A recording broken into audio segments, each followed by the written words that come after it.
मुंबई की सरजमीन पर बड़ी तादाद में मेरी आंखों के सामने मौजूद नौजवान साथियों, बुजुर्गों, मेरी माँओं और बहनों, बहुत दिन बाद आपसे मुलाकात हो रही है। मेरा ख्याल है आखिरी बार आपसे मुलाकात हुई थी जब मैं वर्षा जी के लिए आपके सामने दामन फैला के वोट मांगने आया था, और उसके बाद किसी प्रोग्राम में मुलाकात नहीं हुई आपसे। आज उसके बाद पहली बार हाजिर हुआ हूं।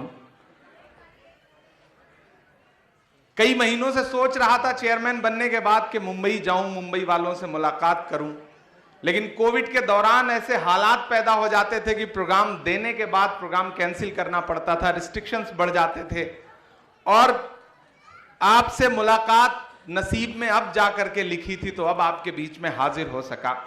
इधर जो साथी बैठे हैं थोड़ी देर के लिए खामोश हो जाएं। जो बच्चे हैं इन बच्चों को चुप करा लिया जाए। हालांकि बच्चों को चुप कराना मुश्किल होता है, लेकिन आप अपनी पे आ जाती हैं तो बच्चों के वालिद को चुप करा देती हैं, तो बच्चे ही हैं, इन्हें चुप करा लें।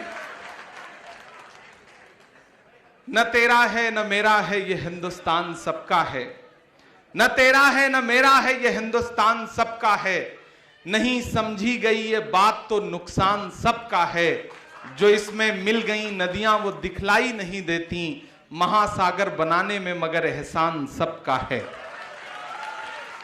मुंबई वालों, आज एक खूबसूरत दिन है, और आज जिस तरह से एयरपोर्ट से लेकर के इस ग्राउंड तक आपने मोहब्बतें दी हैं, जिस तरह से इस्तकबाल किया है, जिस तरह से स्वागत किया है, उसने मुझे इस बात का एहसास दिलाया है कि मुझे याद है आरिफ नसीम खान साहब गवाह हैं इस बात के कि 2013 या 2012 की कोई शाम थी जब मैं पहली बार मुंबई के किसी मुशायरे में आया था, और वो आरिफ भाई का मुशायरा था, और मैंने पहली बार वहां मदरसे की नज्म पढ़ी थी जो पूरी दुनिया में इतनी मकबूल हुई कि उसने मुझे इमरान प्रतापगढ़ी बना दिया। तो इस शहर से मेरा बड़ा गहरा रिश्ता है।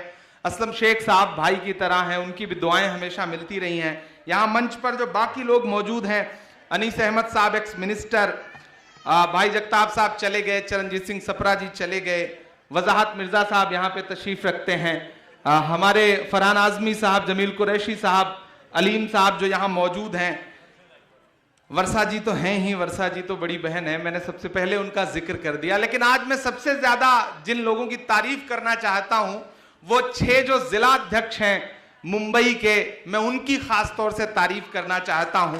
कयूम तंबोली साहब, आजम लेबाई साहब, फिरोज खान साहब, जोहेब साहब, सरवर खान और समीर अख्तर साहब, इन लोगों ने जिस तरह से आज माइनॉरिटी डिपार्टमेंट का जोश और जज्बा और ताकत दिखाई है, उससे मुझे एहसास हुआ है कि मुंबई का माइनॉरिटी डिपार्टमेंट देश के अच्छे माइनॉरिटी डिपार्टमेंट से, किसी भी प्रदेश के माइनॉरिटी डिपार्टमेंट से शानदार काम कर रहा है, इसमें कोई दो राय नहीं है। मैं इस बात के लिए आपकी तारीफ करता हूं।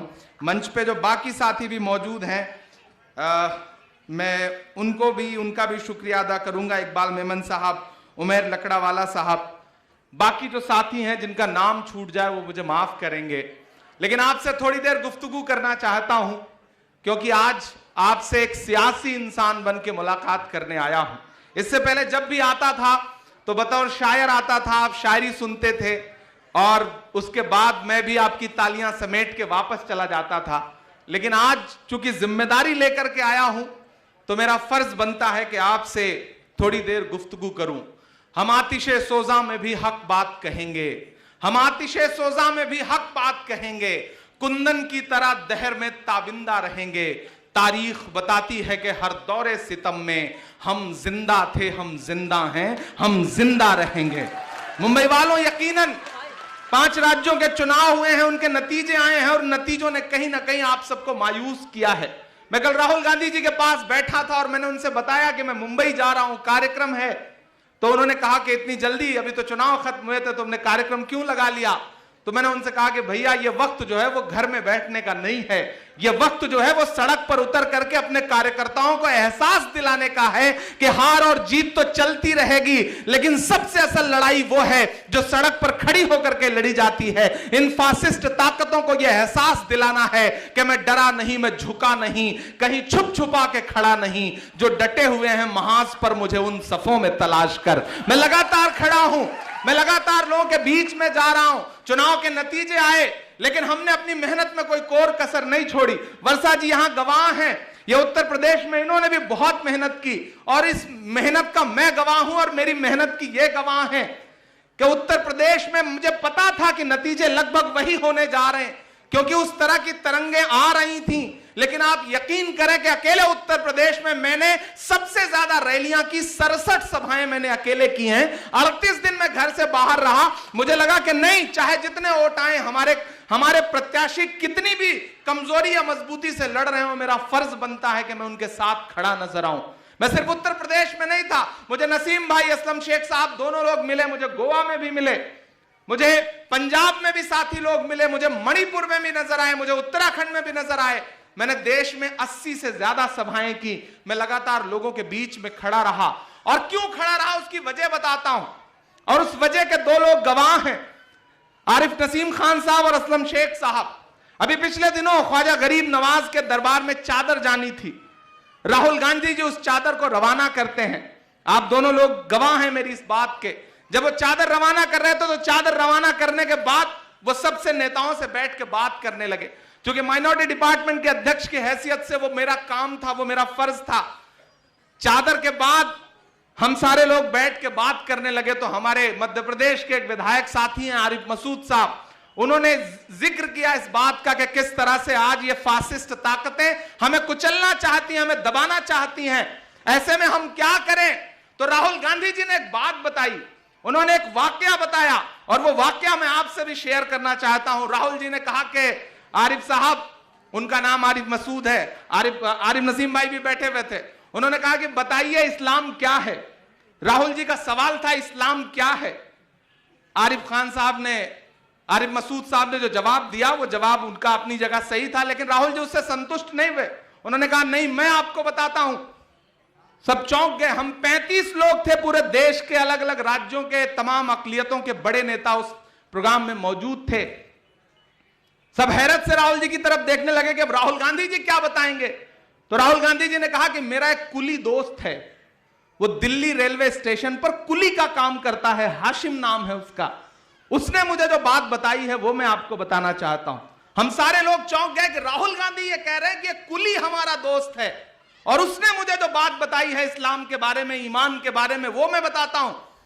फिर राहुल जी ने हमें एक हदीस सुनाई कि ईमान का आला दर्जा वो है कि अगर आप जुल्म देखें तो अगर आपके अंदर ताकत है तो आगे बढ़ें और ताकत से उसे रोक दें। दूसरा दर्जा यह है कि अगर आप में ताकत नहीं है उतनी कि आप आगे बढ़ के ताकत से रोक सकते हैं, तो जबान का इस्तेमाल करें और जबान से जुल्म के खिलाफ आवाज उठाएं। अगर वो भी नहीं कर सकते तो सबसे कमतर दर्जा यह है कि उसे दिल में बुरा माने और वहां से हट जाएं। यह हमें किसने सुनाया? राहुल गांधी जी ने। असलम भाई और आरिफ नसीम खान साहब इस बात के गवाह हैं। आप जानते हैं, आप सारे लोगों ने मुशायरों का मेरा सफर देखा है। आपने देखा है इसी मुंबई के मुशायरों में किस तरह से आपने दुआओं से मेरा दामन भरा है, और मैं आराम से आता था, स्टारों की तरह मुशायरे में पढ़ता था, और उसके बाद ठीक ठाक पैसे भी मिलते थे और वापस चला जाता था। लेकिन पिछले 6-7 महीने से मैंने सब कुछ एक किनारे रखा और शहर दर शहर, सड़क दर सड़क, गांव दर गांव जाकर के गलियों की खाक क्यों छान रहा हूं? क्योंकि राहुल जी की वो जो बात है ना कि आपके ईमान का एक दर्जा यह है कि अगर ताकत है तो जुल्म के खिलाफ ताकत से लड़ो, अगर ताकत से नहीं लड़ सकते तो जबान से लड़ो, और जबान से भी नहीं लड़ सकते तो दिल से बुरा मानो उसे। मैं उस बात पर अमल कर रहा हूं। मैं शहर दर शहर जा रहा हूं। 5 राज्यों के नतीजे आए।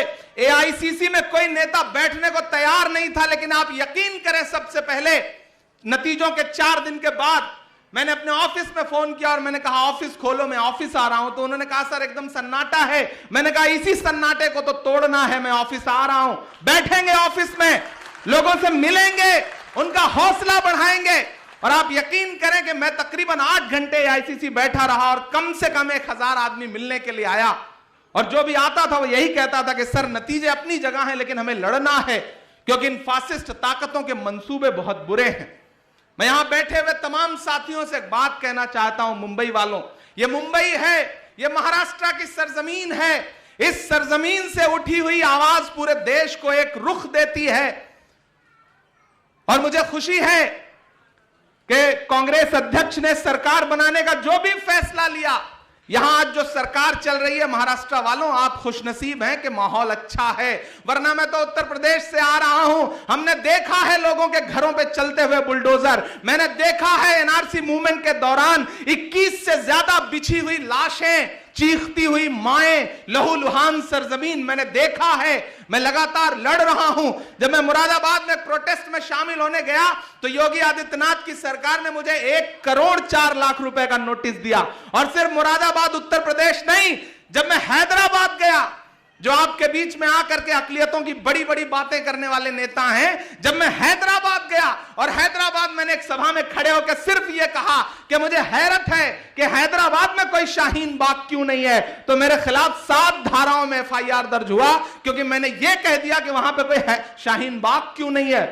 तो मेरे भाई, लड़ाई बहुत मुश्किल है, लेकिन मैं इस लड़ाई को इसलिए लड़ रहा हूं कि आज जिस माहौल में मैं सांस ले रहा हूं, आज जिस माहौल में आप सांस ले रहे हैं, आने वाले दिनों में हमारी आने वाली पीढ़ी को उस माहौल में सांस न लेना पड़े। अगर हम आज खामोश रहे तो शायद कई नस्लों को खामोश रहना पड़ेगा, चुप रहना पड़ेगा। इसलिए मैं इस लड़ाई में आगे खड़ा हूं और मुझे खुशी है कि कांग्रेस अध्यक्ष सोनिया जी ने, बड़े भाई राहुल गांधी जी ने, प्रियंका गांधी जी ने मुझे एक जिम्मेदारी दी, मुझे माइनॉरिटी डिपार्टमेंट का नेशनल चेयरमैन बनाया। और मुझे खुशी है कि मुझे अच्छे साथी मिले हैं अलग अलग राज्यों में जो लगातार इस लड़ाई में साथ दे रहे हैं। और बब्बू साहब, हाजी बब्बू साहब, आप जब मुझसे मिलने आए तब भी मैंने आपको यकीन दिलाया, और आज भी आपसे यहां खड़ा होकर के कह रहा हूं कि माइनॉरिटी के इशू पर खुल के लड़िए। कांग्रेस आपका दामन कभी पकड़ेगी नहीं, बल्कि पीछे से आपका सपोर्ट करेगी, आपका साथ देगी, इसमें कोई दो राय नहीं है। यह गलत राय बनाई गई है, यह गलत परसेप्शन बनाया गया है कि कांग्रेस माइनॉरिटी के इशू पे बोलने से रोकती है। मैं गवाह हूं, पिछले 8 महीने से 7 महीने से मैं माइनॉरिटी डिपार्टमेंट का चेयरमैन हूं। आप याद करिए, असम में एक घटना हुई कि पुलिस की गोली से 2 लोग मारे गए, मैनुल हसन और एक और बंदा। और आप सबने वह तस्वीर देखी थी कि एक फोटो जर्नलिस्ट मैनुल की लाश पर कूद रहा था और पुलिस मौजूद थी। जब वो घटना हुई तो मैंने अपने साथियों से कहा, माइनॉरिटी डिपार्टमेंट के यहां वाहिद साहब बैठे हैं, अहमद साहब बैठे हैं, शम्स हैं, फरहान हैं, मैंने इन सारे साथियों से कहा कि हमें वहां चलना चाहिए, असम चलना चाहिए। तो मेरे कुछ पुराने साथियों ने कहा कि इमरान साहब इतनी तेजी अच्छी नहीं है, इस तरह खुल के नहीं आना चाहिए। मैंने कहा मैं सियासत में इसलिए नहीं आया हूं कि मैं अपनी जबान सिल लूं, मैं सियासत में इसलिए आया हूं ताकि आगे बढ़कर के अपने लोगों के लिए लड़ सकूं। मैं जाऊंगा और मुझे खुशी है कि मेरे पूरे डिपार्टमेंट के साथी मेरे साथ असम गए। हम असम गए, उन 2 परिवारों के पास गए, और आप यकीन करें जब हम वहां गए तो हमने देखा कि 1000 से ज्यादा लोगों के घर उजाड़े गए थे और वो कैंपों में रह रहे थे। और अल्लाह गवाह है कि शायद ही किसी के पैर में चप्पल रही हो, पहनने के कपड़े नहीं थे। और हमारे विभाग ने जाकर के उन दोनों परिवारों से मुलाकात की, हमारी जो हैसियत थी हमने उनको आर्थिक मदद भी की। और जब मैं वहां से लौटा तो मैं राहुल गांधी जी से मिला तो राहुल गांधी जी ने कहा कि असम गए थे। मैंने कहा जी भैया मैं असम गया था। बोले तुमने बहुत अच्छा काम किया, इसी तरह से कहीं भी कोई मुद्दा हो तुम खड़े रहो, मैं तुम्हारे साथ खड़ा हूं। यह है कांग्रेस। एक अलग तरह का परसेप्शन आपके बीच में बनाया जाता है कि नहीं, कांग्रेस अकलियत के मुद्दों पे बोलने से रोकती है। मैं कांग्रेस में हूं, आजम खान समाजवादी पार्टी में है। चुनाव से पहले जब जौहर यूनिवर्सिटी पे बुलडोजर चलने की नौबत आई थी, अखिलेश यादव तक उनकी तरफ झांक कर नहीं देख रहे थे। मैं पहला आदमी हूं जो आजम खान के घर दूसरी पार्टी में होने के बावजूद गया। मैं उनकी अहलिया से मिला और मैंने उनसे कहा कि मैं जौहर यूनिवर्सिटी के साथ खड़ा हूं, मेरा पूरा डिपार्टमेंट आपके साथ खड़ा है, आपको जहां जरूरत लगे मैं आपके साथ हूं। और मैंने मीडिया में जब इंटरव्यू दिया तो अगले दिन मजबूर होकर के अखिलेश यादव जी को आजम खान के घर जाना पड़ा। और जब मैं लौट के आया तो उस जिले की कांग्रेस की नेता ने प्रियंका जी को फोन किया और उन्होंने कहा कि इमरान साहब ने गलत किया, आजम खान की हिमायत में आए थे, हम तो आजम खान के खिलाफ लड़ रहे हैं। 3-4 दिन बाद जब मेरी प्रियंका जी से मुलाकात हुई तो प्रियंका जी ने कहा कि आजम साहब के घर गए थे। मैंने कहा हाँ दीदी गया था। उन्होंने कहा हाँ मुझे फोन आया था। मैंने कहा फोन आया रहा होगा। बोले तुमने बहुत अच्छा काम किया। जहां भी इस तरह का मसला आए पार्टी मत देखना, जुल्म के खिलाफ अगर किसी दूसरी पार्टी में भी कोई इंसान है और उस पर जुल्म हो रहा है तो वहां जाकर के खड़े हो जाना। मैं तुम्हारे साथ खड़ी हूं। यह गलत परसेप्शन आपको बनाया गया है। आपको बताया गया है कि कांग्रेस अकलियत के मुद्दों पर बोलने से जबान पकड़ती है। यहां अलीम मौजूद हैं। आप सबको याद होगा कि इंदौर में एक चूड़ी वाले का मामला हुआ था।